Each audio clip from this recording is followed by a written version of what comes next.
Hi, good morning dears. Welcome to our class. We are going to study important provisions of the Banking Regulation Act 1949. In the previous class, we have discussed the all parts included in the Banking Regulation Act. Banking Regulation Act include 5 parts and 56 sections. Up to the 56 section and all parts have discussed in the previous class. In today's class, let's study important provisions relating to Banking Regulation Act 1949. Here we are going to discuss section 1, section 3, section 5b, section 6, section 7, section 9, section 10b, etc. ഇത്രയാണ് നമ്മൾ കുറച്ച് സെക്ഷൻസുകളുണ്ട്. First നമുക്ക് ഇത്രയും പോയിൻറ്റ്സുകൾ discuss ചെയ്യാം. കാരണം നമ്മൾ കഴിഞ്ഞ ക്ലാസ്സിൽ 56 വരെയുള്ള സെക്ഷൻസുകൾ 1 by 1 ആയിട്ട് പറഞ്ഞതാണ്. പക്ഷേ ഓരോ സെക്ഷൻസുകളിലും ചില ഇമ്പോർട്ടൻ്റ് ആയിട്ടുള്ള പ്രൊവിഷൻസുകൾ കൂടെ ആഡ് ചെയ്തിട്ടാണ് ബാങ്കിങ് റെഗുലേഷൻ ആക്ട് 1949 സ്പെസിഫൈ ചെയ്തത്. അപ്പോൾ നമ്മൾ ഈ ആക്ട് പഠിക്കുമ്പോൾ ആ പ്രൊവിഷൻസ് എന്തൊക്കെയാണെന്നും കൂടെ ഇതിനോടുകൂടെ നമ്മൾ പഠിക്കേണ്ടതായിട്ട് വരും. അപ്പോൾ first one, section 1 deals with the short title, extent and commencement. Short title, extent and commencement. This act may be called the Banking Regulation Act 1949. The title is the Banking Regulation Act 1949. It extends to the whole of India. The 1949 March 16th start ചെയ്തിട്ടുള്ള ഈ act it is applicable to the whole banking business applied in or functions in India. Section 3 ആണ് പറയുന്നത്. Section 3 deals with the act to apply cooperative societies in certain cases. അതായത് section 3ൽ ചില കേസുകളിൽ മാത്രം ഈ റൂൾസുകൾ apply ചെയ്യുന്നതിനെ കുറിച്ചിട്ടുള്ള ഒരു ഇൻഫർമേഷനാണ് പറയുന്നത്. ഇനി താഴെ പറയുന്ന ചില കോപ്പറേറ്റീവ് സൊസൈറ്റീസുകളിൽ, ബാങ്കുകളിൽ ഈ ആക്ട് എന്ത് ചെയ്യാൻ പറ്റില്ല, അപ്ലൈ ചെയ്യാനായിട്ട് പറ്റില്ല. ഏത് ആക്ട്? ബാങ്കിങ് റെഗുലേഷൻ ആക്ടിലെ റൂളുകൾ അപ്ലൈ ചെയ്യാത്ത സൊസൈറ്റീസുകളാണ്. അതുപോലെ തന്നെ ബാങ്കിങ് ബിസിനസ് ചെയ്യുന്നതാണ് primary agricultural credit societies. This act is not applicable to primary agricultural credit societies and cooperative land mortgage bank and other societies except in manner and to the extent specified in part 5. Part 5 cooperative ബാങ്കുകൾക്ക് related ആയിട്ടുള്ള സെക്ഷൻസുകൾ പറയുന്നതാണ്. ആ part 5 specify ചെയ്തിട്ടുള്ള ചില cooperative സൊസൈറ്റികൾക്കും cooperative land mortgage ബാങ്കുകൾക്കും primary agriculture credit സൊസൈറ്റീസുകൾക്കും ഈ act എന്ത് ചെയ്യാൻ പറ്റില്ല, അപ്ലിക്കബിൾ അല്ല. അനദർ പോയിന്റ് പറഞ്ഞത് സെക്ഷൻ 5b ആണ്. Section 5b deals with the definition of banking.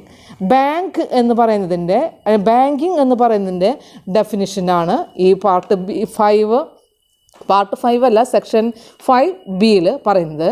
Banking means accepting for the purpose of lending or investment of deposit of money from the public and repayable on demand or otherwise withdrawable by cheque, draft or order or otherwise. അതായത് banking എന്ന് പറഞ്ഞു കഴിഞ്ഞാൽ എന്താ ഡെഫിനിഷനിൽ പറയുന്നത്? It is accepting for the purpose of lending of investment of deposit of money from the public. പൊതുജനങ്ങളിൽ നിന്ന് പണമായിട്ടോ ഡെപ്പോസിറ്റുകളായിട്ടോ accept ചെയ്യുകയും ആവശ്യമുള്ള ആളുകൾക്ക് അത് ലെൻഡിങ് ചെയ്യുകയും ചെയ്യുക. ഇനി ആക്സെപ്റ്റ് ചെയ്തിട്ടുള്ള ഡിപ്പോസിറ്റുകൾ അവർക്ക് എന്ത് ചെയ്യണം, റീപേ ചെയ്യണം. അവർ ഒന്നുകിൽ ഡിമാൻഡ് ചെയ്യുമ്പോഴോ അല്ലെങ്കിൽ ഓർഡർ ചെയ്യുമ്പോഴോ ചെക്കോ ഡ്രാഫ്റ്റോ ഏത് മുഖേന വേണമെങ്കിലും അവർക്കത് എന്ത് ചെയ്യാം, റീപേ ചെയ്യാം, വിഡ്രോ ചെയ്യാനുള്ള റൈറ്റ് ഉണ്ട്.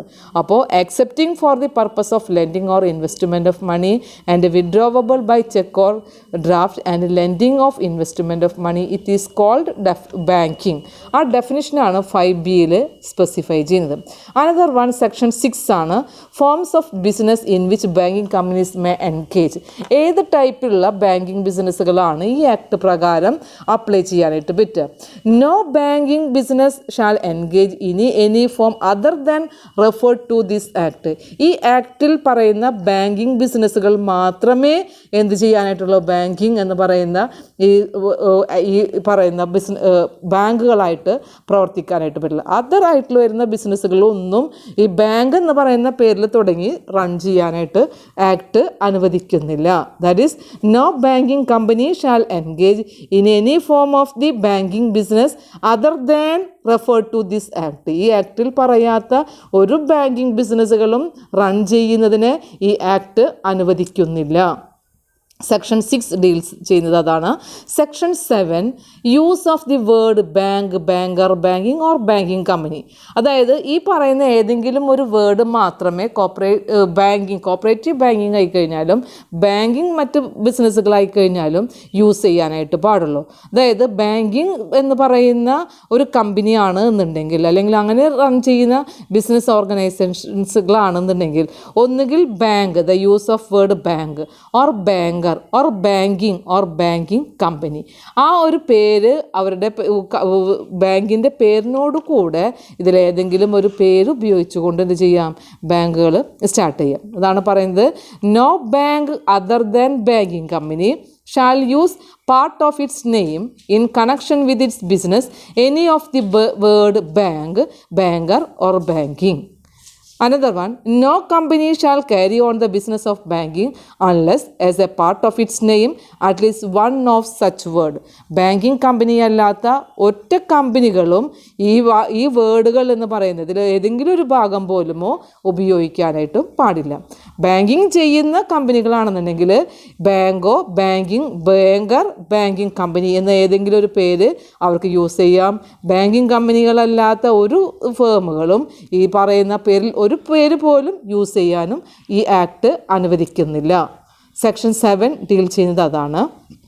Section 9 deals with disposal of non banking അസറ്റാണ്. സെക്ഷൻ 9 എന്ന് പറഞ്ഞു കഴിഞ്ഞാൽ ഞാൻ ഇവിടെ 2 വട്ടം എഴുതിയിട്ടുണ്ട്. Section 9 non banking asset. എന്താ നോൺ ബാങ്കിങ് അസറ്റ് എന്ന് പറഞ്ഞു കഴിഞ്ഞാൽ ഫേമിൻ്റെ ബാങ്കിങ് കമ്പനികളുടെ ഓൺ അസറ്റ് അല്ലാത്ത, അവരുടെ റിക്വയർമെൻ്റ് അല്ലാത്ത ചില അസറ്റുകളും അവർക്ക് വരാം.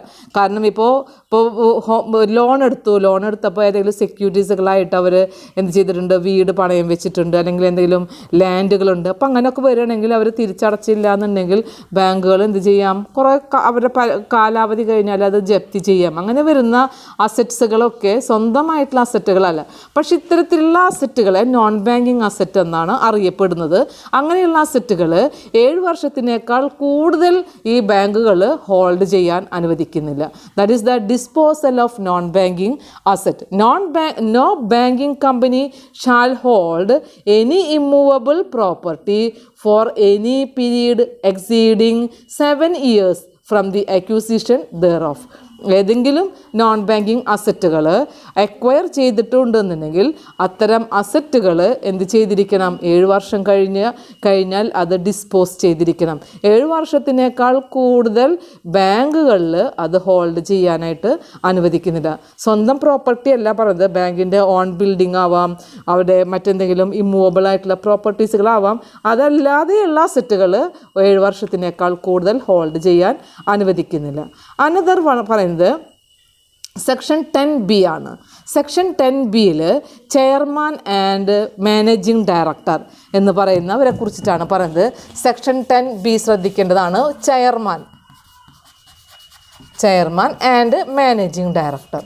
അതായത് ബാങ്കിൻ്റെ ബോർഡ് ഓഫ് ഡയറക്ടേഴ്സിൽ ഏതെങ്കിലും ഒരു ഡയറക്ടറെ പാർട്ട് ടൈം ആയിട്ടോ അല്ലെങ്കിൽ ഹോൾ ടൈം ആയിട്ടോ ചെയർമാൻ എന്ന പോസ്റ്റിൽ അപ്പോയിൻറ്റ് ചെയ്യുക. ബാങ്കുകളുടെ ബോർഡ് ഓഫ് ഡയറക്ടേഴ്സിൻ്റെ ചെയർമാനായിട്ട് പാർട്ട് ടൈം ബേസിലോ അല്ലെങ്കിൽ ഹോൾ ടൈം ബേസിലോ ഒരു ഡയറക്ടറിനെ എന്ത് ചെയ്യാം, ചെയർമാനായിട്ട് അപ്പോയിൻറ്റ് ചെയ്യാം. അപ്പം അങ്ങനെ ഹോൾ ടൈം ആയിട്ട് അപ്പോയിൻറ്റ് ചെയ്ത ചെയർമാൻ ആണ് എന്നുണ്ടെങ്കിൽ ആ ബാങ്കിൻ്റെ full management affairs is interested in the ചെയർമാനായിരിക്കണം ഫുൾ ആക്ടിവിറ്റീസുകൾ അതിൻ്റെ റെഗുലേറ്റ് ചെയ്യാനും കൺട്രോൾ ചെയ്യാനും ആ ബാങ്കിങ്ങിൻ്റെ ഹോൾ അഫയേഴ്സ് മാനേജ്മെൻറ്റിൽ ഇൻട്രസ്റ്റ് ചെയ്തിട്ടുള്ളത് ആ ചെയർമാനിലാണ്. എങ്ങനെയുള്ളത്, ഹോൾ ടൈം ആയിട്ട് അപ്പോയിൻറ്റ് ചെയ്യുന്ന ഡയറക്ടറെ ചെയർമാനായിട്ട് അപ്പോയിൻറ്റ് ചെയ്ത് കഴിഞ്ഞാൽ, ഞാൻ നേരത്തെ പറഞ്ഞു ഒരു ഡയറക്ടറിനെ എന്ത് ചെയ്യാം, ബോർഡ് ഓഫ് ഡയറക്ടേഴ്സിൽ ഡയറക്ടേഴ്സിൻ്റെ എണ്ണം ഇത്രയെന്നുണ്ട്.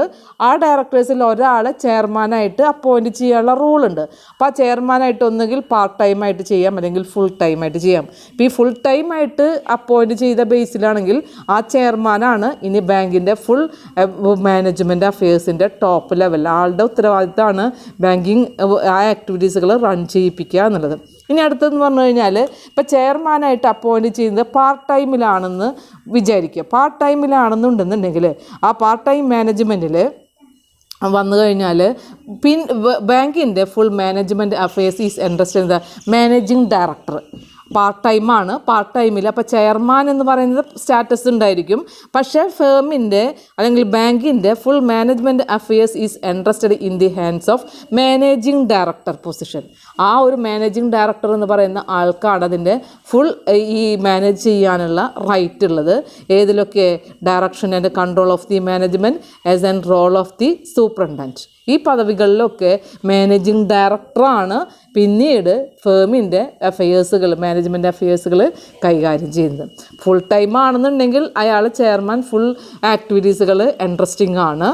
പാർട്ട് ടൈം ആണെന്നുണ്ടെങ്കിൽ പാർട്ട് ടൈം ആണല്ലോ, അപ്പോൾ ബാക്കിയുള്ള കാര്യങ്ങളൊക്കെ ഫുള്ളായിട്ടും ചെയ്യേണ്ടത് ആരാ? Managing director. ഓക്കെ, ഇനി ഒരു പോയിൻറ്റും കൂടെ ഇതിനോട് ചേർത്ത് പഠിക്കാനുണ്ട്. അതായത് ചെയർമാനായിട്ട് അപ്പോയിൻറ്റ് ചെയ്തിട്ടുള്ളതും അതുപോലെ തന്നെ ഡയറക്ടറായിട്ട് അപ്പോയിൻറ്റ് ചെയ്തിട്ടുള്ളതായിട്ടുള്ള ആൾ, അവരെന്ന് പറഞ്ഞു കഴിഞ്ഞാൽ ഫുൾ ടൈം ആണെന്നുണ്ടെങ്കിൽ, ഹോൾ ടൈം ആണ് എന്നുണ്ടെങ്കിൽ അവർ ശരിക്കും ഹോൾ ടൈം എംപ്ലോയേഴ്സാണ്. ഹോൾ ടൈം എംപ്ലോയേഴ്സാണ്. അവർക്ക് 5 ഇയേഴ്സ് എന്ത് ചെയ്യാം, അവരുടെ പീരീഡ്, ടേം ഓഫ് ഓഫീസ് ഉണ്ടായിരിക്കും. അവർക്ക് 5 വർഷം വരെ ഈ പദവിയിൽ തുടരാനുള്ള റൈറ്റ് ഉണ്ട്. ഇനി ബോർഡിന് ഈ വ്യക്തികളെ തന്നെ റീ അപ്പോയിൻറ്റ് ചെയ്യണമെന്നുണ്ടെങ്കിലോ റീഇലക്ട് ചെയ്യണമെന്നുണ്ടെങ്കിലോ ഈ ആക്ട് പ്രകാരം അതും അനുവദിക്കുന്നുണ്ട്. ആ പോയിൻറ്റും കൂടെ ഇതിനോട് ചേർത്ത് പറയണം. അതായത് every chairman of the board of directors who is appointed on a whole time basis and every managing director of a banking company shall be the whole time employment of such a company and shall hold an office of such period not exceeding 5 years. ഒരു chairman, ഒരു managing director ഇവരെ whole ടൈമായിട്ട് appoint ചെയ്ത് കഴിഞ്ഞാൽ അവരുടെ status എന്ന് പറഞ്ഞു കഴിഞ്ഞാൽ full time employers ആയിട്ടാണ് പരിഗണിക്കുന്നത്. 5 വർഷം വരെ അവർക്ക് എന്ത് ചെയ്യാം, അവരുടെ പ്രവർത്തന പരിധി കാലാവധി ഉണ്ടായിരിക്കും. അവർ വേണമെങ്കിൽ റീ അപ്പോയിൻറ്റ് ചെയ്യാം, റീ ഇലക്ട് ചെയ്യാം. അനദർ സെക്ഷൻ പറയുന്നത് സെക്ഷൻ 15 ആണ്. Section 15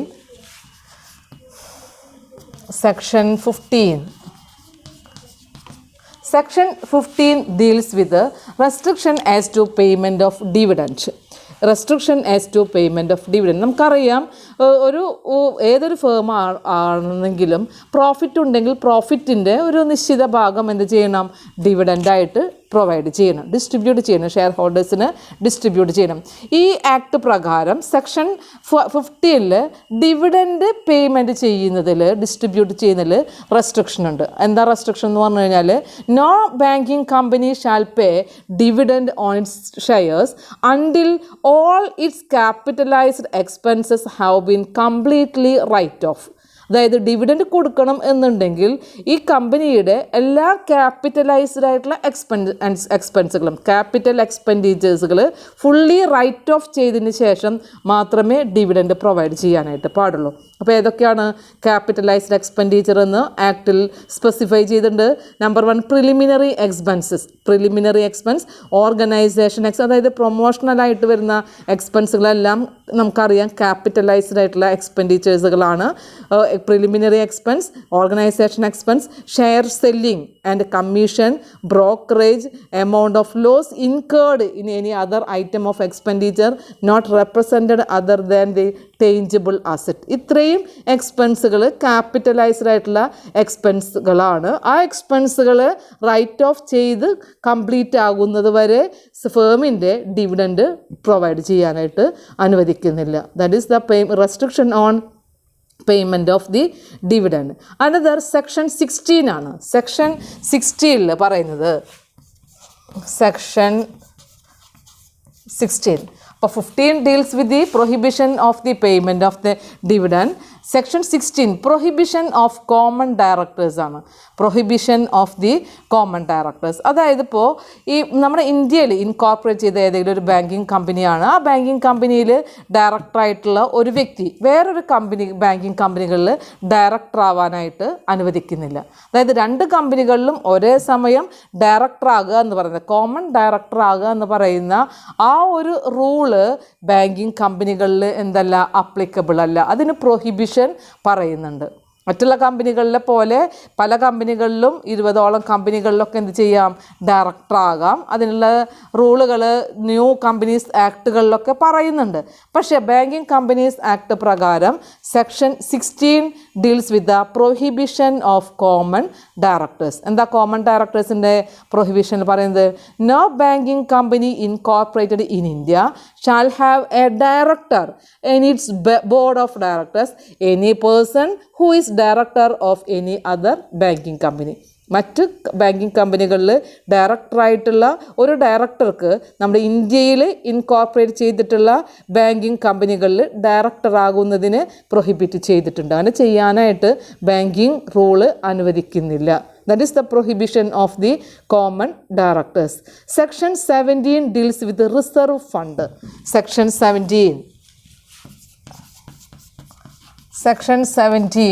deals with reserve fund. നമുക്കറിയാം കമ്പനികൾ എന്ത് ചെയ്യാറുണ്ട്, പ്രോഫിറ്റിൻ്റെ ഒരു സെർട്ടൈൻ പോർഷൻ റിസർവിലേക്ക് എന്ത് ചെയ്യും, ട്രാൻസ്ഫർ ചെയ്യും. സെയിം റൂള് അപ്ലിക്കബിൾ ആണ് എവിടെയും ബാങ്കിങ് കമ്പനി. സെക്ഷൻ 17 സ്പെസിഫൈ ചെയ്യുന്നുണ്ട്, every banking company incorporated in India shall have create A reserve fund out of the profit of the balance of profit each year and before the dividend is declared transfer to reserve fund a sum of equivalent not less than 20% of such profit. അതായത് എല്ലാ വർഷവും പ്രോഫിറ്റിൻ്റെ 20% കുറയാത്ത ഒരു fund, reserve fund എന്ന് പറയുന്ന ഒരു ഫണ്ടിലേക്ക് എല്ലാ ബാങ്കുകളും ട്രാൻസ്ഫർ ചെയ്തിരിക്കണം. അത് ട്രാൻസ്ഫർ ചെയ്യണം എന്നുണ്ടെങ്കിൽ ആ പ്രോഫിറ്റിൽ നിന്ന് ഡിവിഡൻഡ് കൊടുക്കുന്നതിനേക്കാൾ മുമ്പായിരിക്കണം. ഡിവിഡൻഡ് കൊടുക്കുന്നതിനേക്കാൾ മുമ്പ് ഒരു നിശ്ചിത പോർഷൻ ഈ റിസർവ് ഫണ്ടിലേക്ക് മാറ്റിവെച്ചതിന് ശേഷം മാത്രമേ, മാറ്റിവെച്ചിരിക്കണം എന്ന് പറയുന്ന റൂളാണ് സെക്ഷൻ 17 റിസർവ് ഫണ്ടിനെ കുറിച്ച് പറയുന്നത്. ഇപ്പം എല്ലാ ബാങ്കുകൾക്കും റിസർവ് ഫണ്ട് എന്താണ്, 20%, അതാത് വർഷത്തെ പ്രോഫിറ്റിൻ്റെ 20%-നേക്കാൾ കുറയാത്ത ഒരു എമൗണ്ട് എത്രയെന്നുള്ളത് കാൽക്കുലേറ്റ് ചെയ്ത് റിസർവ് ഫണ്ട് എന്ന് പറയുന്ന ഫണ്ടിലേക്ക് അതിനെ ട്രാൻസ്ഫർ ചെയ്തിരിക്കണം. ഓക്കെ, അതാണ് റിസർവ് ഫണ്ടിൻ്റെ റൂള്. അപ്പോൾ ഡിവിഡൻഡ് കൊടുക്കുന്നതിനേക്കാൾ മുമ്പായിരിക്കണം എന്നുള്ളത് പ്രത്യേകം ശ്രദ്ധിക്കണം. അനദർ വൺ പറയുന്നത് ക്യാഷ് റിസർവ് ആണ്. സെക്ഷൻ 18 ക്യാഷ് റിസർവ് നമുക്ക് പഠിച്ചിട്ടുണ്ടാവും, CRR എന്നൊക്കെ പഠിച്ചിട്ടുണ്ടാവും അല്ലേ. Cash reserve ratio. എന്താ cash reserve ratio? Every scheduled bank is required to maintain a certain portion of as a cash in accordance with their time and demand liabilities of the banking company. എല്ലാ banking കമ്പനികളുടെയും അവിടെയുള്ള time and demand ഡിപ്പോസിറ്റ്സിൻ്റെ പോർഷൻ്റെ ഒരു നിശ്ചിത ശതമാനം ക്യാഷായിട്ട് എന്ത് ചെയ്തിരിക്കണം, reserve keep ചെയ്തിരിക്കണം. എന്തിനു വേണ്ടി ആ ക്യാഷ് റിസർവ് കീപ്പ് ചെയ്യുന്നത്? അതായത് ഒരു ബാങ്ക് എന്ന് പറയുമ്പോൾ ആ ബാങ്കിൻ്റെ മെയിൻ സോഴ്സ് എന്താണ്, ഡിപ്പോസിറ്റ്സുകളാണ് അല്ലേ. ആ ഡിപ്പോസിറ്റ്സുകളാണ് ഉപയോഗിച്ചുകൊണ്ടാണ് ബാങ്കുകൾ എന്ത് ചെയ്യുന്നത്, അവർക്ക് അവരുടെ ബാങ്കിങ് ആക്ടിവിറ്റീസുകൾ ചെയ്യുന്നത്. എന്താ ബാങ്കിങ്ങിൻ്റെ ആക്ടിവിറ്റീസ് എന്ന് പറഞ്ഞു കഴിഞ്ഞാൽ ലെൻഡിങ് ഓഫ് മണിയാണ്. അപ്പോൾ ലെൻഡിങ് ചെയ്യുന്നത് ഡിഫറെൻറ്റ് ടൈപ്പിലുള്ള ലെൻഡിങ്സുകളാണ് അല്ലേ. ഒന്നുകിൽ എന്ത് കൊടുക്കാം, ലോണുകൾ കൊടുക്കാം, ലോൺസുകൾ പ്രൊവൈഡ് ചെയ്യാം, അല്ലെങ്കിൽ അഡ്വാൻസ് പ്രൊവൈഡ് ചെയ്യാം, ക്യാഷ് ക്രെഡിറ്റ് കൊടുക്കാം, ഇങ്ങനെയുള്ള ഓവർ ഡ്രാഫ്റ്റ് ഫെസിലിറ്റി പ്രൊവൈഡ് ചെയ്യാം. ഇതാണ് ബാങ്കിൻ്റെ മെയിനായിട്ട് വരുന്ന ബിസിനസ്സുകൾ. അപ്പോൾ ഡിപ്പോസിറ്റുകളെ അക്സെപ്റ്റ് ചെയ്യുന്നു, ലെൻഡിങ് പ്രൊവൈഡ് ചെയ്യുന്നു. ഇതാണ് ബാങ്കിൻ്റെ ഫംഗ്ഷൻ. അപ്പോൾ ഈ ഡിപ്പോസിറ്റുകൾ തന്നെ 2 തരത്തിലാണ്. ടൈം ഡിപ്പോസിറ്റുകൾ ഉണ്ടായിരിക്കും, മറ്റൊരെണ്ണം ടേം ഡിപ്പോസിറ്റുകൾ ഉണ്ടായിരിക്കും. Time deposit or term deposit or demand deposit. ഡിപ്പോസിറ്റുകൾ തന്നെ ഏതൊക്കെ തരത്തിലാണ് നമുക്കറിയാം. സേവിങ് ഡിപ്പോസിറ്റ് ഉണ്ട്, റെക്കറിങ് ഡിപ്പോസിറ്റ് ഉണ്ട്, കറൻ്റ് ആയിട്ടുള്ള ഡിപ്പോസിറ്റ് ഡിപ്പോസിറ്റ് ഉണ്ട്, ഫിക്സഡ് ആയിട്ടുള്ള ഡിപ്പോസിറ്റുകളുണ്ട്. ഇതിൽ ഈ പറയുന്ന ഡിപ്പോസിറ്റുകളൊക്കെ എപ്പോൾ ആവശ്യപ്പെട്ട് കഴിഞ്ഞാലും തിരിച്ചു കൊടുക്കണം അല്ലേ. ഇപ്പോൾ കറണ്ട് ഡെപ്പോസിറ്റ് എന്ന് പറഞ്ഞു കഴിഞ്ഞാൽ എന്നാണോ ഇന്ന് ഡിപ്പോസിറ്റ് ചെയ്ത് കഴിഞ്ഞാൽ ഇന്ന് തന്നെ തിരിച്ചെടുക്കാം. ഇപ്പോൾ സേവിങ് ഡെപ്പോസിറ്റ് ആയി കഴിഞ്ഞാലും റെക്കറിങ് ഡെപ്പോസിറ്റുകളായി കഴിഞ്ഞാലും നമുക്ക് ആ കസ്റ്റമർ ഡിപ്പോസിറ്റർ ഡിമാൻഡ് ചെയ്യുമ്പോൾ അത് റീപേ ചെയ്തിരിക്കണം. That is the demand deposit, demand ലാബിലിറ്റിയാണ്. പക്ഷേ ഫിക്സഡ് ഡെപ്പോസിറ്റ് എന്ന് പറഞ്ഞു കഴിഞ്ഞാൽ it has to repay after certain period, that is fixed before the depositing. അപ്പോൾ അതിലുള്ള പീരീഡ് എന്ന് പറഞ്ഞു കഴിഞ്ഞാൽ സെർട്ടൈൻ പീരീഡിന് ശേഷമാണ് ഈ എമൗണ്ട് റിട്ടേൺ ചെയ്യുന്നത്. ദാറ്റ് ഈസ് ദ ടൈം ലാബിലിറ്റിയാണ്. അപ്പോൾ ഈ ഡിപ്പോസിറ്റുകളെ അക്സെപ്റ്റ് ചെയ്ത് കഴിഞ്ഞാൽ ഈ ഡിപ്പോസിറ്റിൻ്റെ മുകളിലാണ് ഈ പറയുന്ന ലോൺസും അഡ്വാൻസും ക്യാഷ് ക്രെഡിറ്റും ഓവർ ഡ്രാഫ്റ്റും പ്രൊവൈഡ് ചെയ്യുന്നത്. അപ്പോൾ ഇത്രയും ഡിപ്പോസിറ്റുകൾ കിട്ടിക്കഴിഞ്ഞാൽ ആ ഫുൾ എമൗണ്ടും ഈ ഡിപ്പോസിറ്റുകൾ ഫേമിനെ സംബന്ധിച്ചത് എന്താണ്? ലാബിലിറ്റിയാണ്.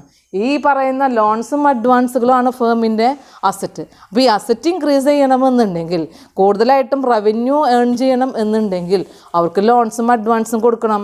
ലോൺസും അഡ്വാൻസും കൊടുക്കുന്നത് ഈ പറയുന്ന ഡിപ്പോസിറ്റുകളിൽ നിന്നാണ്. അപ്പോൾ ഫുള്ളായിട്ടും ഈ ഡിപ്പോസിറ്റുകൾ ലോൺസും അഡ്വാൻസും പ്രൊവൈഡ് ചെയ്യാനായിട്ട് അനുവദിക്കുന്നില്ല. അതായത് ഒരു മോണിറ്ററി സ്റ്റെബിലിറ്റി ആർക്കുണ്ടായിരിക്കണം? ബാങ്കിങ് ഇൻസ്റ്റിറ്റ്യൂഷൻസുകൾക്ക് ഉണ്ടായിരിക്കണം. ആ ഒരു ബാങ്കിങ് ഇൻസ്റ്റിറ്റ്യൂഷൻസുകൾക്ക് ഉണ്ടായിരിക്കണമെന്ന് പറയുന്ന ജനറൽ റൂള് RBI ഇമ്പോസ് ചെയ്യുന്നതാണ്. എല്ലാ ബാങ്കിങ് ഇൻസ്റ്റിറ്റ്യൂട്ടുകളും അവരുടെ ഫുള്ളായിട്ടുള്ള ഡിപ്പോസിറ്റ്സ് എമൗണ്ടുകളും ലോൺസോ ക്യാഷ് ക്രെഡിറ്റോ ഓവർ ഡ്രാഫ്റ്റോ ആയിട്ട് ലെൻഡിങ് ചെയ്യാനായിട്ട് അനുവദിക്കുന്നില്ല. അപ്പോൾ സെർട്ടൈൻ പോർഷൻസ് ഇവിടെ എന്ത് ചെയ്യണം? റിസർവ് കീപ്പ് ചെയ്തതിന് ശേഷം മാത്രമേ ലോൺസും അഡ്വാൻസും പ്രൊവൈഡ് ചെയ്യാനായിട്ട് പാടുള്ളൂ. അപ്പോൾ ആ സെർട്ടൈൻ എമൗണ്ട് എത്രയാണ് എന്ന് പറയുന്ന ആ സെർട്ടൈൻ പെർസെൻറ്റേജ് ഇമ്പോസ് ചെയ്യുന്നത് RBI ആണ്. അപ്പോൾ RBI സ്പെസിഫൈ ചെയ്യുന്ന ആ സെർട്ടൈൻ പെർസെൻറ്റേജ് ക്യാഷ് റിസർവായിട്ട് കീപ്പ് ചെയ്തതിന് ശേഷം ബാക്കിയുള്ള എമൗണ്ടാണ് ബാങ്കുകൾ എന്ത് ചെയ്യുള്ളൂ? ലോൺസും അഡ്വാൻസും പ്രൊവൈഡ് ചെയ്യുള്ളൂ. അപ്പോൾ ആ സെർട്ടൈൻ പോർഷൻ ഇമ്പോസ് ചെയ്യുന്നത് നമ്മുടെ ഇക്കോണമിയിൽ ഒരു മോണിറ്ററി സ്റ്റെബിലിറ്റി ക്രിയേറ്റ് ചെയ്യുന്നതിനാണ്. അല്ലെങ്കിൽ ഫുൾ എമൗണ്ടും ഇവർ ലോൺസിനും അഡ്വാൻസിനും വേണ്ടി പ്രൊവൈഡ് ചെയ്യും. ആളുകൾ കൂടുതൽ ലോൺസും അഡ്വാൻസും വാങ്ങി പലപ്പോഴും നോൺ പ്രൊഡക്റ്റീവായിട്ടുള്ള പല പർപ്പസുകൾക്കും ഉപയോഗിക്കും. നമ്മുടെ ഇക്കോണമിയിൽ മണി സപ്ലൈ ഇൻക്രീസ് ചെയ്യും, അതിൻ്റെ മോണിറ്ററി വാല്യൂ ഡിക്രീസ് ചെയ്യും. ഇൻഫ്ലേഷൻ ഉണ്ടാകാനും മണി വാല്യൂ കുറയാനും അത് കാരണമാകുന്നത് കൊണ്ട് ആ മോണിറ്ററി സ്റ്റെബിലിറ്റി മെയിൻറ്റെയിൻ ചെയ്യുന്നതിന് വേണ്ടിയാണ് ക്യാഷ് റിസർവ് റേഷ്യോ മെയിൻറ്റെയിൻ ചെയ്യുന്നത്. അപ്പോൾ അത് ആർക്കും ബാധകമാണ്. എല്ലാ ബാങ്കിങ് ഇൻസ്റ്റിറ്റ്യൂട്ടുകൾക്കും കോപ്പറേറ്റീവ് ബാങ്കുകൾക്കും അത് ബാധകമാണ്. അപ്പോൾ ആ പറയുന്ന റൂളാണ് section 18 deals with the cash reserve. Cash റിസർവിൽ പറയുന്നത് എവിടെയാണ് ക്യാഷ് റിസർവായിട്ട് കീപ്പ് ചെയ്യേണ്ടത് എന്നുള്ളത് പ്രത്യേകം പറയുന്നുണ്ട്, നോട്ട് ചെയ്യണം. Every banking company shall maintain A daily basis by way of cash reserve with itself or by way of balance in net current account in RBI or way of net balance in current account or in any more than aforesaid way. അതായത് എല്ലാ banking കമ്പനികളും അവരുടെ cash എന്ന് പറയുന്ന, അതായത് time ഡെപ്പോസിറ്റിൻ്റെയും demand ഡെപ്പോസിറ്റിൻ്റെയും ഒരു certain portion amount ഒന്നുകിൽ reserve അക്കൗണ്ടുകളിൽ, അല്ലെങ്കിൽ RBIയുടെ കറണ്ട് അക്കൗണ്ടുകളിൽ, അല്ലെങ്കിൽ കറണ്ട് അക്കൗണ്ട് നെറ്റ് ബാലൻസ് അക്കൗണ്ടുകൾ, ഇതിലേതെങ്കിലും ഒന്നിലോ ക്യാഷ് എന്ത് ചെയ്തിരിക്കണം? റിസർവായിട്ട് മെയിൻറ്റെയിൻ ചെയ്തിരിക്കണം. അത് ഡെയിലി ബേസിലാവാം, അല്ലെങ്കിൽ ഒരു മന്ത്ലി ബേസിലായിരിക്കാം. അങ്ങനെ ചെയ്യുന്നത് എത്ര എമൗണ്ടാണ് അത് മെയിൻറ്റെയിൻ ചെയ്യേണ്ടത് എന്നുള്ളത് ഇമ്പോസ് ചെയ്യുന്നത് RBI ആണ്. A sum of equivalent of such certain percentage of the total its demand and time liability of the last Friday of the second preceding fortnight of the RBI may specify from time to time having regard to the need of securing monetary stability in the country and shall submit to Reserve Bank before 28th day of every month return showing the amount so held. What is that? Section 18 deals with the Reserve Bank.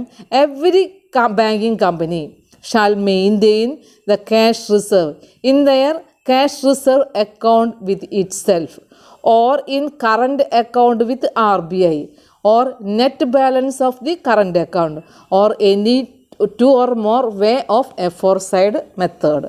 ഒന്നുകിൽ റിസർവിൽ, അല്ലെങ്കിൽ current അക്കൗണ്ടിൽ, അല്ലെങ്കിൽ current അക്കൗണ്ടിൻ്റെ ബാലൻസുകൾ net ബാലൻസുകളിൽ ഇതിലേതെങ്കിലും ഒന്നിൽ reserve bank impose ചെയ്യുന്ന അത് ടൈമിൽ പല സമയത്ത് ഇപ്പോൾ ഇന്ന് ഒരു 6 മാസം ഇത്ര പെർസെൻറ്റേജാണ് ക്യാഷ് റിസർവ് എന്ന് പറഞ്ഞു കഴിഞ്ഞാൽ 6 മാസത്തിന് ശേഷം ക്യാഷ് റിസർവിൻ്റെ റേഷ്യോ RBI എന്ത് ചെയ്യാം, ചേഞ്ച് ചെയ്യാം. അപ്പോൾ ആ പറയുന്ന സ്പെസിഫൈ ചെയ്യുന്ന ആ റൂളിനനുസരിച്ച് കൊണ്ട് ക്യാഷ് റിസർവ് മെയിൻറ്റെയിൻ ചെയ്യേണ്ടതായിട്ട് വരും. അപ്പോൾ അങ്ങനെ മെയിൻറ്റെയിൻ ചെയ്ത് കഴിഞ്ഞാൽ അതിൻ്റെ റിപ്പോർട്ട് എല്ലാ മാസവും 28th ഡേയിൽ 28ാം ദിവസം അത് മെയിൻറ്റെയിൻ ചെയ്തിട്ടുണ്ട് എന്ന് പറയുന്നതിൻ്റെ റിപ്പോർട്ട്സ്, ആ റിട്ടേൺസ് എന്ത് ചെയ്തിരിക്കണം, RBIയിൽ സബ്മിറ്റ് ചെയ്തിരിക്കുകയും വേണം. അങ്ങനെ ഒരു ഇമ്പോർട്ടൻ്റ് റൂൾ ഇതിൽ പറയുന്നുണ്ട്. മെയിൻറ്റെയിൻ ചെയ്ത് കഴിഞ്ഞാലും അതിൻ്റെ ഫുൾ ഇൻഫർമേഷൻ ആര് കാണിച്ചിരിക്കണം, എല്ലാ ബാങ്കുകളും കാണിച്ചിരിക്കണം. ഇതാണ് പറയുന്നത് 28th day of the every month on return showing the amount so refunded or so reserved. Another point പറഞ്ഞത് സെക്ഷൻ 22 ആണ്. Section 22 deals with the licensing of the banking company. Section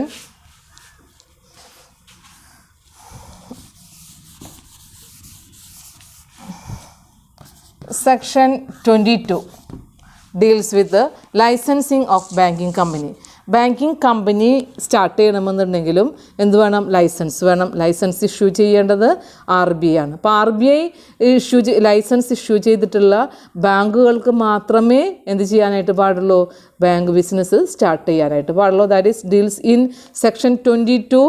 No company shall carry on banking business in India unless it holds license issued by RBI. Reserve bank licence issue ചെയ്യാത്ത ഒരു ഓർഗനൈസേഷനും ഒരു ഇൻസ്റ്റിറ്റ്യൂഷനും banking business ഇന്ത്യയിൽ start ചെയ്യാൻ നിയമം അനുവദിക്കുന്നില്ല. അതാണ് ഈ ആക്ട് പ്രകാരം ഒരു ബാങ്ക് സ്റ്റാർട്ട് ചെയ്യണമെന്നുണ്ടെങ്കിൽ RBI അതിൻ്റെ ലൈസൻസ് ഇഷ്യൂ ചെയ്തിരിക്കണം. സെക്ഷൻ 22 അതാണ് പറയുന്നത്.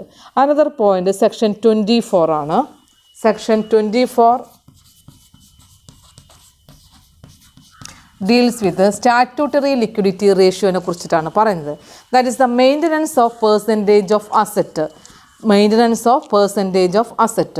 That is, every company shall maintain in cash, gold or unencumbrance approved securities an amount which shall not less than 20% of the total of its demand and time liabilities. നമ്മുടെ cash റിസർവിൻ്റെ കാര്യം പറഞ്ഞതുപോലെ തന്നെ, അതായത് ബാങ്കിൻ്റെ time ഡിപ്പോസിറ്റിൻ്റെയും demand ഡിപ്പോസിറ്റിൻ്റെയും ഒരു certain portion എന്ന് പറഞ്ഞു കഴിഞ്ഞാൽ നോട്ട് ലെസ് ദാൻ 20%, അതിൽ കുറയാത്ത ഒരു എമൗണ്ട് ഒന്നുകിൽ ക്യാഷായിട്ട് അല്ലെങ്കിൽ ഗോൾഡായിട്ട് അല്ലെങ്കിൽ അൺകംബറൻസ് അപ്രൂവ്ഡ് സെക്യൂരിറ്റീസുകളിൽ എന്ത് ചെയ്തിരിക്കണം, മെയിൻറ്റെയിൻ ചെയ്തിരിക്കണം. ക്യാഷായിട്ടോ അല്ലെങ്കിൽ അസറ്റായിട്ടോ എന്ത് വേണമെങ്കിലും ചെയ്യാം. അപ്പോൾ ബാങ്കിൻ്റെ ഒരുപാട് ഡിപ്പോസിറ്റുകൾ നമ്മൾ പറഞ്ഞു അല്ലേ, ടൈം ഡിപ്പോസിറ്റ് ആൻഡ് ഡിമാൻഡ് ഡെപ്പോസിറ്റുകൾ. ആ ഡിപ്പോസിറ്റിൻ്റെ ടോട്ടൽ ഡെപ്പോസിറ്റ് എത്രയെന്ന് നോക്കുക, ടോട്ടൽ എമൗണ്ട് എത്രയെന്ന് നോക്കുക. അതിൻ്റെ 20%-നേക്കാൾ കുറയാത്ത എമൗണ്ട് ക്യാഷിൽ മാത്രമല്ല, ക്യാഷായിട്ടോ ഗോൾഡായിട്ടോ അൺകംബറൻസ് അപ്രൂവ്ഡ് സെക്യൂരിറ്റീസുകളിലോ എന്ത് ചെയ്തിരിക്കണം, ഇൻവെസ്റ്റ് ചെയ്തിരിക്കണം. ഇതും ഒരു മോണിറ്ററി സ്റ്റെബിലിറ്റി ക്രിയേറ്റ് ചെയ്യുക എന്നുള്ളതാണ്. ഒരു ക്വാളിറ്റേറ്റീവ് വെപ്പണായിട്ട് ക്രെഡിറ്റ് കൺട്രോൾ ടെക്നിക്സുകളായിട്ട് RBI യൂസ് ചെയ്യുന്ന ടെക്നിക്കുകളാണ് ഈ പറയുന്നത്. അപ്പോൾ അവിടെ ശ്രദ്ധിക്കേണ്ട ഒരു പോയിൻ്റാണ്, ക്യാഷ് റിസർവിൽ ക്യാഷ് മാത്രമാണ്. സ്റ്റാറ്റ്യൂട്ടറി മെയിൻ്റനൻസ് ഓഫ് അസറ്റിൽ reserve maintenance of percentage of assets എന്ന് പറയുന്നത് ഇതാണ് ഉദ്ദേശിക്കുന്നത്. Every banking company shall maintain in cash, gold or unencumbrance approved securities an amount shall not less than 20% of the total of its demand and time liabilities. ഇപ്പോൾ cash reserve ratio ടൈമിൽ RBI എന്ത് ചെയ്താൽ change ചെയ്തുകൊണ്ടിരിക്കാം. പക്ഷേ statutory liquidity ratio അതാത് സമയങ്ങളിൽ മാത്രമേ എന്ത് ചെയ്തുകൊണ്ടിരിക്കുകയുള്ളൂ, മാറ്റിക്കൊണ്ടിരിക്കുകയുള്ളൂ. അപ്പോൾ section 24 deals with the the maintenance of the asset, maintenance of percentage of the asset ആണ്. അപ്പോൾ ഏത് അസറ്റുകൾ എന്ന് പറഞ്ഞു കഴിഞ്ഞാൽ ലോൺസും അഡ്വാൻസും ഒക്കെ മെയിനായിട്ടുള്ള എല്ലാ ടോട്ടൽ ഡിമാൻഡ് ആൻഡ് ടൈം ലാബിലിറ്റീസിൻ്റെ ഇത്രയും പെർസെൻറ്റേജാണ് ക്യാഷിലും ഗോൾഡിലും അൺകമ്പേർഡ് അഡ്വാൻസുകളിൽ സെക്യൂരിറ്റീസുകളിലും ഡിപ്പോസിറ്റ് ചെയ്യേണ്ടത്. സെക്ഷൻ അനദർ വൺ പറയുന്നത് സെക്ഷൻ 26 ആണ്. സെക്ഷൻ 26. സെക്ഷൻ 26ൽ റിട്ടേൺ ഓഫ് അൺക്ലെയിംഡ് ഡിപ്പോസിറ്റ്സ് ആണ്. അതായത് ക്ലെയിം ചെയ്യാത്ത ഡിപ്പോസിറ്റ്സുകൾ ഉണ്ട് എന്നുണ്ടെങ്കിൽ അതെന്ത് ചെയ്യേണ്ടത് എന്നുള്ളതിൻ്റെ സെക്ഷൻസ് ആണ് സെക്ഷൻ 26ൽ പറയുന്നത്. That is every banking company shall within 30 days after the close of each calendar year submit a return in the prescribed form and in the manner of to the RBI at the end of such calendar year of all accounts which have not been operated upon for 10 years. അതായത് unclaimed claim ചെയ്യാത്ത ഡിപ്പോസിറ്റ്സുകൾ ഉണ്ട് എന്നുണ്ടെങ്കിൽ, അതായത് ചില ഡിപ്പോസിറ്റ്സുകളൊന്നും ഇതുവരെ അവർ ആവശ്യപ്പെട്ടിട്ടുണ്ടാവില്ല, depositors ആവശ്യപ്പെട്ടിട്ടുണ്ടാവില്ല. അപ്പം അങ്ങനെയുള്ള ഡിപ്പോസിറ്റ്സുകൾ, അതായത് 10 years വരെ ഓപ്പറേറ്റ് ചെയ്യാത്ത ഡിപ്പോസിറ്റുകൾ ഉണ്ട് എന്നുണ്ടെങ്കിൽ 10 years കഴിഞ്ഞാൽ ആക്ച്വലി അതെന്ത് ചെയ്യണം, റിന്യൂ ചെയ്യേണ്ടതായിരുന്നു. അപ്പം അങ്ങനെ അതിൽ ആക്ടിവിറ്റീസുകളൊന്നും വരാത്ത, വിഡ്രോ ചെയ്യാത്തതോ റിന്യൂ ചെയ്യാത്തതോ ആയിട്ട് വരുന്ന, ഓപ്പറേറ്റ് ചെയ്യാത്തതായിട്ട് വരുന്ന അക്കൗണ്ടുകൾ ഉണ്ടെന്നുണ്ടെങ്കിൽ ആ അക്കൗണ്ടുകളെ കുറിച്ചുള്ള എല്ലാ ഇൻഫർമേഷൻസുകളും ആര് പ്രൊവൈഡ് ചെയ്യണം, അതായത് ബാങ്കിങ് കമ്പനീസുകൾ റിസർവ് ബാങ്ക് പ്രിസ്ക്രൈബ് ചെയ്യുന്ന ഒരു ഫോമുണ്ട്. ആ ഫോമിൽ അതിനെക്കുറിച്ചുള്ള ഫുൾ ഇൻഫർമേഷൻ റിട്ടേൺ ആയിട്ട് സബ്മിറ്റ് ചെയ്യണം. അതെന്നാ സബ്മിറ്റ് ചെയ്യേണ്ടത്? Within 30 days of the close of the every calendar year. Calendar year അവസാനിക്കുന്നതിൻ്റെ മുമ്പുള്ള ഒരു മാസത്തിനുള്ളിൽ, കലണ്ടർ ഇയർ കഴിഞ്ഞ് ഒരു മാസത്തിനുള്ളിൽ, ഓരോ വർഷവും കംപ്ലീറ്റ് ചെയ്യുമ്പോൾ December 31 കഴിഞ്ഞാൽ നെക്സ്റ്റ് ജാനുവരി കഴിഞ്ഞാൽ ഉടനെ തന്നെ എന്ത് ചെയ്യണം, ഈ അൺക്ലെയിംഡ് ആയിട്ട് വരുന്ന ഡിപ്പോസിറ്റ്സുകൾ ഉണ്ടെന്നുണ്ടെങ്കിൽ ആ ഡിപ്പോസിറ്റുകളെ കുറിച്ചുള്ള ഇൻഫർമേഷൻ റിട്ടേണുകളായിട്ട് സബ്മിറ്റ് ചെയ്തിരിക്കണം. അപ്പോൾ റിട്ടേണുകളായിട്ട് സബ്മിറ്റ് ചെയ്യുമ്പോൾ ശ്രദ്ധിക്കേണ്ടതാണ് ഈ പറയുന്ന ഇതിൽ ഏതൊക്കെയാണ് ക്ലെയിം ചെയ്യാത്ത ഡിപ്പോസിറ്റ്സുകൾ ഉള്ളത് എന്നുള്ളത്. ഇനി ഓപ്പറേറ്റ് ചെയ്യാത്ത ഡിപ്പോസിറ്റുകൾ ഉണ്ടെങ്കിൽ ഒരിക്കലും ഈ ഡിപ്പോസിറ്റേഴ്സുകൾ എന്ത് ചെയ്തിട്ടുണ്ടാവില്ല, അതിൽ വിഡ്രോ ചെയ്യാനോ റീപേ ചെയ്യാനോ അല്ലെങ്കിൽ ബാങ്കിൽ വന്നൊരു എൻക്വയറിയോ അല്ലെങ്കിൽ ആ ഒരു അക്കൗണ്ടിനെ കുറിച്ചുള്ള ഒരു ഓപ്പറേഷനും ചെയ്യാതുണ്ടെങ്കിൽ അതിനെക്കുറിച്ചുള്ള ഇൻഫോർമേഷൻസുകളും റിട്ടേൺസുകളായിട്ട് സബ്മിറ്റ് ചെയ്തിരിക്കണം. ആ ഇൻഫോർമേഷൻസുകളും റിവീൽ ചെയ്തിരിക്കണം എന്ന് പറയുന്ന റൂളാണ് സെക്ഷൻ 26ൽ പറയുന്നത്. സെക്ഷൻ 26A പറയുന്നുണ്ട് നമുക്ക്. Section 26A